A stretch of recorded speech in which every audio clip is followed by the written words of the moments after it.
अकमल शहजाद घुम्मन छोटे भरा मेरे दी बहुत ही गलबात और बड़ा ही जिक्र करता हुंदा सी जुनैद।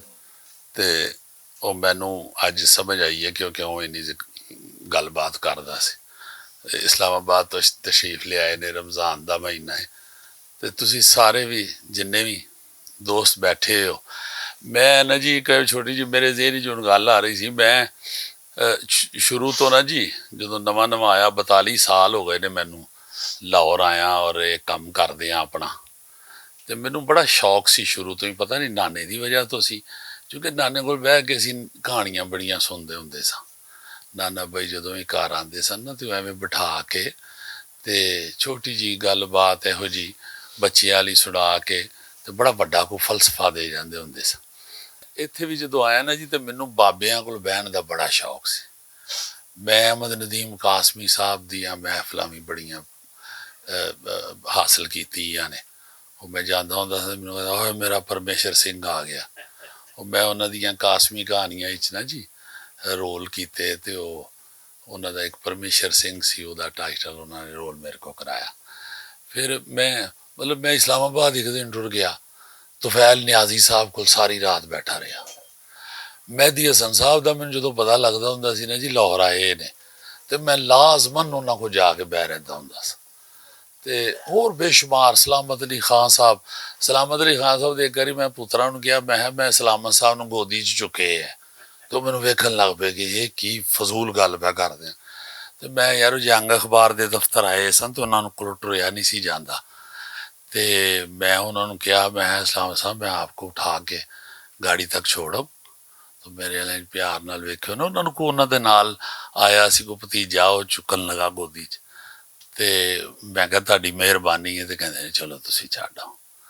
ਤੇ ਮੈਂ ਉਹਨਾਂ ਨੂੰ ਗੱਡੀ 'ਚ ਛੱਡ ਕੇ ਨਾ ਜੀ ਮੈਂ ਕਿਹਾ ਜੀ ਮੈਂ ਹੁਣ ਕਹਿ ਸਕਾਂਗਾ ਕਿ ਮੈਂ ਕਾਇਨਾਤ ਦੀ ਮੌਸੀਕੀ ਕੁਛੜ ਚੁੱਕੀ। ਤੇ ਹੱਸਣ ਲੱਗ ਪਏ ਮੇਰੇ ਵੱਲ ਵੇਖ ਕੇ, ਕਹਿੰਦੇ ਨੇ ਅੱਛਾ। ਤਾਂ ਨਾ ਜੀ ਉਹ ਬਾਬਿਆਂ ਕੋਲ ਬਹਿਣ ਦਾ ਬੜਾ ਹੀ ਸ਼ੌਕ ਰਿਹਾ ਸ਼ੁਰੂ ਤੋਂ ਹੀ। ਅੱਜ ਵੀ ਮੇਰੇ ਸਭ ਤੋਂ ਗੂੜੇ ਦੋਸਤ ਕਵੀ ਖਾਨ ਸਾਹਿਬ ਨੇ। ਇੱਥੇ ਮੈਂ ਜ਼ਰਾ ਇਸਲਾਹ ਕਰਦਿਆਂ ਅਕਮਲ ਦੀ, ਕਵੀ ਖਾਨ ਸਾਹਿਬ ਕੋਲੋਂ ਮੈਂ ਹੀ ਹਮੇਸ਼ਾ ਪੈਸੇ ਮੰਗੇ ਨੇ। ਉਹ ਬੜਾ ਅਜੀਬ ਬਾਬਾ ਹੈ। ਉਹ ਕਦੀ ਕਿਸੇ ਮਹਿਫਿਲ 'ਚ ਤੁਹਾਨੂੰ ਸੁਣਾਵਾਂਗੇ ਕਿ ਉਹ ਕੀ ਚੀਜ਼ ਨੇ। ਓਏ ਹੋਏ ਹੋਏ, ਉਹ ਬੜੇ ਖਤਰਨਾਕ ਬਾਬਾ ਜੀ ਨੇ। ਉਹ ਜਦੋਂ ਵੀ ਆਉਂਦੇ ਨੇ ਨਾ ਜੀ ਤੇ ਉਹ ਅੱਧੀ ਜੇਬ ਮੈਨੂੰ ਫੜਾ ਜਾਂਦੇ ਨੇ ਕਿ ਉਹ ਫਲਾਂ ਤੱਕ ਪਹੁੰਚਾਉਣਾ, ਫਲਾਂ ਤੱਕ ਪਹੁੰਚਾਉਣਾ। ਬੜੇ ਅਜੀਬ ਨੇ ਬਾਬੇ ਹੋਰੇ। ਤੇ ਮੈਂ ਨਾ ਜੀ ਜੁਨੈਦ ਦੇ ਬਾਰੇ 'ਚ ਨਹੀਂ ਮੈਂ ਕੁਛ ਕਹਾਂਗਾ। ਮੇਰੀ ਇੱਕ ਆਦਤ ਹੈ, ਤੁਸੀਂ 42 ਸਾਲ 'ਚ ਮੇਰੇ ਕਿਸੇ ਵੀ ਇੰਟਰਵਿਊ ਵਿੱਚ ਕਦੀ ਇਹ ਨਹੀਂ ਸੁਣੋਗੇ ਕਿ ਮੇਰਾ ਫਲਾਂ ਡਰਾਮਾ ਬਹੁਤ ਅੱਛਾ ਥਾ।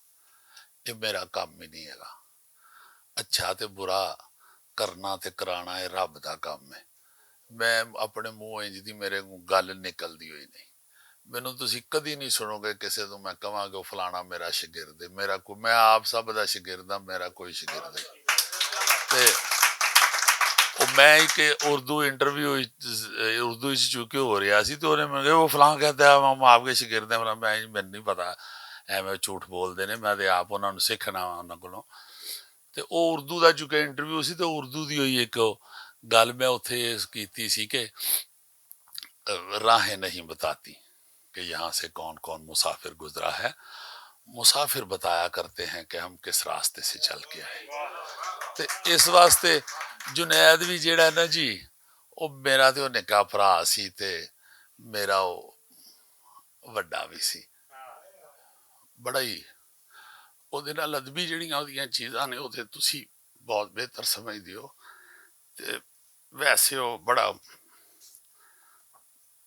ਬਸ ਇਹ ਮੈਂ ਨਾ ਜੀ ਉਹਦੇ ਉਹ ਜਿਹੜਾ ਉਹਦਾ ਨੰਬਰ ਛਪਿਆ ਸੀ ਉਹਦੇ 'ਚ ਮੈਂ ਇਕੱਠਾ ਕੁੱਠਾ ਹੋ ਕੇ ਤੇ ਉਹਦੇ ਤੇ ਮਜ਼ਮੂਨ ਇੱਕ ਲਿਖਿਆ ਸੀ। ਮੈਂ ਇਹਨੂੰ ਕਿਹਾ ਸ਼ਾਹਿਦ ਨੂੰ, ਮੈਂ ਯਾਰ ਉਹ ਹੀ ਲੈ ਆ, ਮੇਰੇ ਕੋਲ ਨਹੀਂ ਕੋਈ ਵੀ ਗੱਲ ਹੋਣੀ। ਤੇ ਇਹ ਮੈਂ ਤੁਹਾਨੂੰ ਸੁਣਾ ਦੇਣਾ। ਹੰਝੂ ਨਿਕਲ ਆਉਂਦੇ ਸਨ ਤੇ ਪੂੰਝਣ ਵਾਸਤੇ ਆਉਂਦਾ ਸੀ। ਹਾਸੇ ਵੱਧ ਜਾਣੇ ਤੇ ਵੰਡਣ ਲਈ ਉਹਨੂੰ ਆਵਾਜ਼ ਮਾਰ ਲੈਣੀ। ਤੇ ਜੇ ਕਿਧਰੇ ਹੱਥ ਪੈਰ ਫੁੱਲ ਜਾਂਦੇ ਸੀ ਤੇ ਉਹਦੇ ਬੂਹੇ ਵੱਲ ਮੂੰਹ ਕਰਕੇ ਵੰਗਾਰਨਾ ਸ਼ੁਰੂ ਕਰ ਦਿੰਦਾ ਸਾਂ। ਫੱਟ ਅੰਦਰ ਹੁੰਦਾ ਸੀ ਜਾਂ ਬਾਹਰ, ਮਰਮ ਲਾਉਣ ਦਾ ਢੰਗ ਉਹਨੂੰ ਖੂਬ ਆਉਂਦਾ ਸੀ।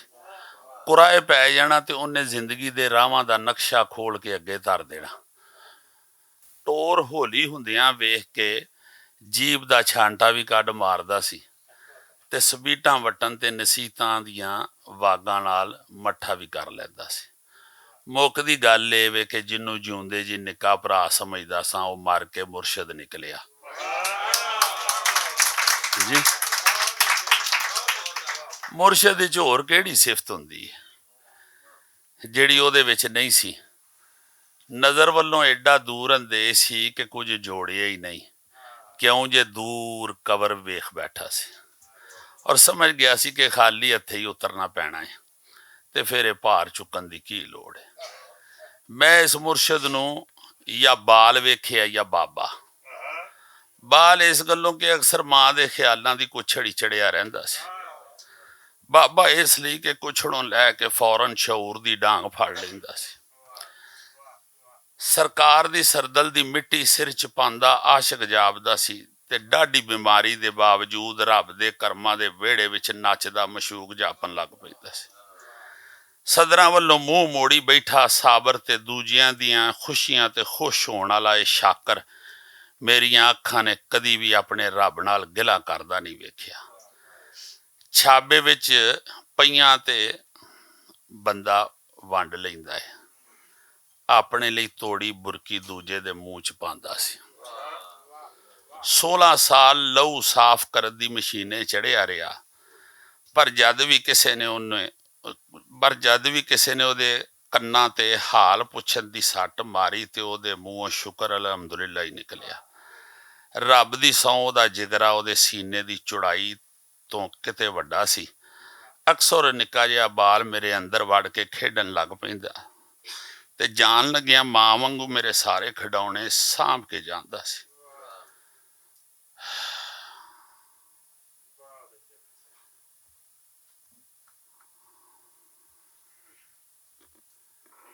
ਉਹ ਤਾਂ ਆਵੇ ਨੂੰ 70 ਮਾਵਾਂ ਦਾ ਪਿਆਰ ਲੈਣ ਦੀ ਹੋਰੇ ਕਿਹੜੀ ਕਾਹਲੀ ਸੀ ਕਿ ਆਖਰੀ ਵਾਰੀ ਜਾਣ ਲੱਗਿਆ ਮੇਰੇ ਸਾਰੇ ਖਿਡੌਣੇ ਹੀ ਭੰਨ ਗਿਆ ਹੈ। ਅੱਛਾ ਮੁਰਸ਼ਦ ਅੱਲਾ ਦੇ ਵਾਲੇ ਇਹ ਨਾ ਜੀ ਗੱਲ ਇਹ ਵੇ ਕਿ ਮੈਂ ਤੇ ਹੁਣ ਨਾ ਜੀ ਬਜ਼ੁਰਗ ਮੈਂ ਵੀ ਹੋ ਗਏ ਆ, ਮੈਂ ਵਾਲ ਐਵੇਂ ਕਾਲੇ ਕੂਲੇ ਕਰਕੇ ਫਿਰਨ ਡਿਆ ਹੁੰਨਾ ਤੇ ਬੜੀਆਂ ਅੱਖਾਂ ਖੋਲ ਕੇ ਜ਼ਿੰਦਗੀ ਗੁਜ਼ਾਰੀ ਏ ਤੇ ਹਰ ਉੱਚੀ ਨੀਵੀਂ ਥਾਵੇਂ ਬੈਠੇ ਆ ਤੇ ਕਹਾਣੀ ਇਹ ਹੀ ਹੈ ਜਿਹੜੀ ਹੈ ਅੱਜ ਮਹਿਫਿਲ 'ਚ ਮੁਹੱਬਤ ਹੀ ਹੈ ਸਿਰਫ, ਕਾਇਨਾਤ ਦੇ ਉੱਤੇ ਹੋਰ ਹੈ ਹੀ ਕੱਖ ਨਹੀਂ। ਇਹ ਵਜ੍ਹਾ ਹੈ ਤਖਲੀਕੇ ਕਾਇਨਾਤ ਵੀ ਜਿਹੜੀ ਉਹ ਵੀ ਮੁਹੱਬਤ ਹੀ ਸੀ ਤੇ ਇਹ ਤੁਸੀਂ ਮੁਹੱਬਤ ਵੰਡਣ ਵਾਸਤੇ ਆਏ ਹੋ। ਅੱਲਾਹ ਪਾਕ ਤੁਹਾਡੇ ਤੇ ਬੜਾ ਕਰਮ ਕਰੇ, ਬੜੀਆਂ ਰਹਿਮਤਾਂ ਕਰੇ ਤੇ ਟੁੱਟਰਾ ਜਾਣਾ ਹੈ। ਮੈਂ ਉਹ ਜੁਨੈਦ ਦੀ ਕਵਰ ਤੇ ਇੱਕ ਸ਼ੇਰ ਐਵੇਂ ਜ਼ੇਨ ਚ ਆਇਆ ਤੇ ਮੈਂ ਲੈ ਛੱਡਿਆ ਆ ਕੇ, ਨੀ ਮਿੱਟੀਏ ਨੀ ਤੂੰ ਕਿੰਨੀ ਮਿੱਠੀ, ਨੀ ਮਿੱਟੀਏ ਨੀ ਤੂੰ ਕਿੰਨੀ ਮਿੱਠੀ, ਹਰ ਜਿੰਦੜੀ ਤੇਰੇ ਨਾਲ ਨਜਿੱਠੀ, ਕੋਈ ਰਹਿਣਾ ਹੀ ਨਹੀਂ ਬਾਹਰ, ਸਾਰਿਆਂ ਨੇ ਮੁੱਕਣਾ ਉਹਦੇ ਨਾਲ ਹੀ ਤੇ ਜਿੰਨੀ ਦੇਰ ਹੈਗੇ ਆ ਮਿੱਟੀ ਤੋਂ ਬਾਹਰ ਤੇ ਮਿੱਟੀ ਹੋਈਆਂ ਤੇ ਮਿੱਟੀ ਤੇ ਨੀਵੀਂ ਹੋਈ ਪਈ ਹੁੰਦੀ ਹੈ। ਨਿਉ ਕਿ ਪਿਆਰ ਨਾਲ ਹੀ ਜ਼ਿੰਦਗੀ ਗੁਜ਼ਾਰ ਛੱਡੀ ਉਸ ਵਿਚਾਰੇ ਨੇ ਤੇ ਬੜੀ ਹੋਈ ਮੁਹੱਬਤ ਵੰਡਦਾ ਸੀ। ਮੈਂ ਉਹਦੇ ਮੂੰਹੋਂ ਕਦੀ ਕਿਸੇ ਦਾ ਭੈੜ ਸੁਣਿਆ ਹੀ ਨਹੀਂ। ਮੈਂ ਜਿਹੜੀ ਬਾਬਿਆਂ ਦੀ ਗੱਲ ਕਰ ਰਿਹਾ ਸਾਂ ਨਾ ਜੀ, ਮੈਨੂੰ ਯਾਦ ਹੀ ਨਹੀਂ ਕਿ ਕਿਸੇ ਵੱਡੇ ਵੱਡੇ ਬਾਬਿਆਂ ਦੇ ਮੂੰਹੋਂ ਕਦੀ ਕਿਸੇ ਦੇ ਵਾਸਤੇ ਭੈੜੀ ਗੱਲ ਨਿਕਲੀ ਹੋਵੇ। ਉਹ ਮੈਂ ਫਿਰ ਨਾ ਜੀ ਇਹ ਰਿਜ਼ਲਟ ਇਹ ਕੱਢਿਆ ਕਿ ਖਾਲੀ ਭਾਂਡੇ ਦਾ ਖੜਕਾਵਾ ਹੀ ਪੈੜਾ ਲੱਗਦਾ। ਜਿਹੜੇ ਭਰੇ ਭਾਂਡੇ ਹੁੰਦੇ ਨੇ ਨਾ ਜੀ, ਉਹਨਾਂ ਦੀ ਅਵਲ ਤੇ ਆਵਾਜ਼ ਹੀ ਨਹੀਂ ਨਿਕਲਦੀ ਤੇ ਕਦੀ ਨਿਕਲਦੀ ਹੈ ਤੇ ਉਹ ਕੰਨਾਂ ਨੂੰ ਸੋਹਣੀਆਂ ਹੀ ਲੱਗਦੀ।